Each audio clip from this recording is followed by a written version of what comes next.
Nevertheless, then guess who came out?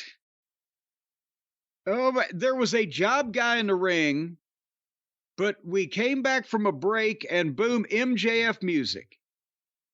And now, explain this to me, Brian. We're down to with some of these guys, and poor MJF is amongst them, where the music gets a pop from the people, but when they see the actual person, they don't cheer.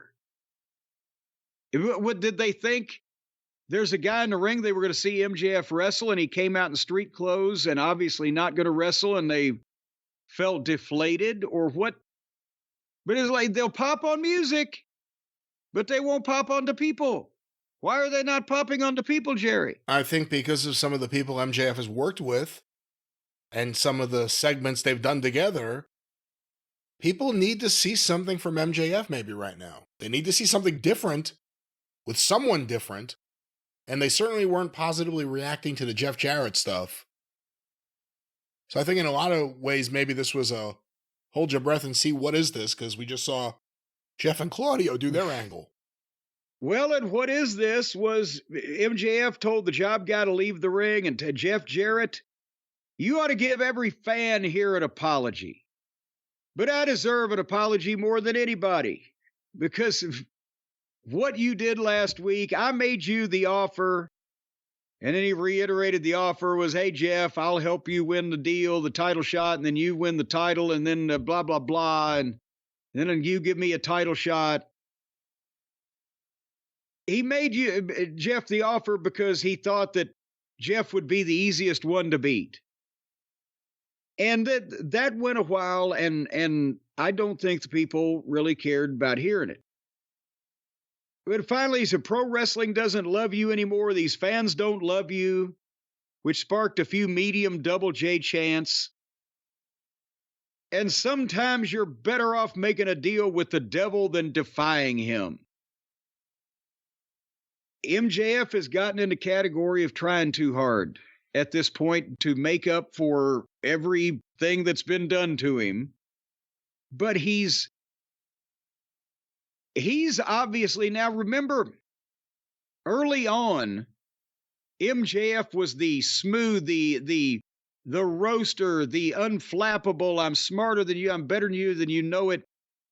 And remember I said every once in a while when he would get too mad, that somebody get too far under his skin, that wasn't good for him. He needed to be able to still keep his goddamn...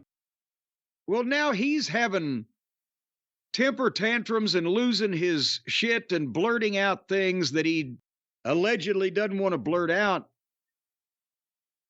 He's into these things more than anybody in the crowd is. He's either madder or he's more invested in this.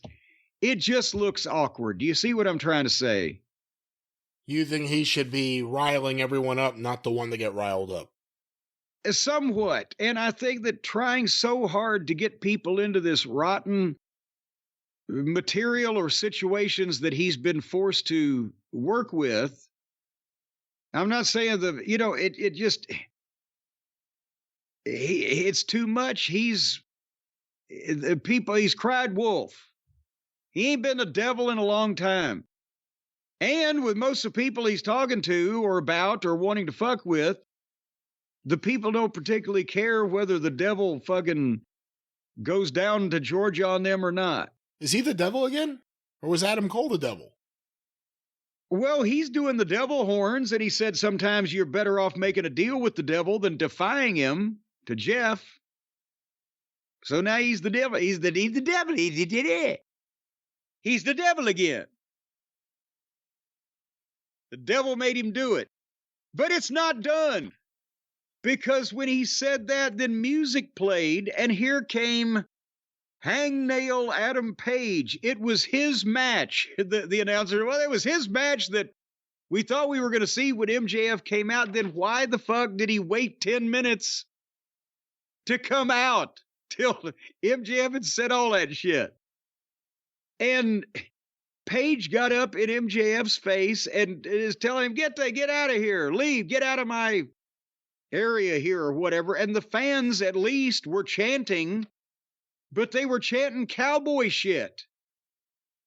Isn't that what they wanted him to do 4 years ago? The people in Knoxville may have not been paying close attention. Does he still do the cowboy shit? I thought he was a heel. What is he? Who is he? Let me clarify this. What the fuck is going on? There will be no clarity. If he's feuding with MJF, or I don't know if that's what this is. If they're having issues, he's a babyface. Maybe it's like Sergeant Slaughter is a heel bumping into heel Iron Sheik in the aisleway. And then all of a sudden, Sergeant Slaughter's a babyface. Maybe it's something like that. And I will say, I hadn't even thought of it as an option until this show. Adam Page versus MJF. It's something they haven't done that could be interesting. Well, does Page start sandbagging and sabotaging MJF like he did Punk when he got a chance to do something on top? Maybe.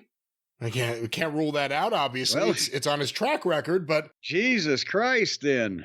But in terms That's all MJF needs. Hey, but in terms of... You're talking about what MJF needs.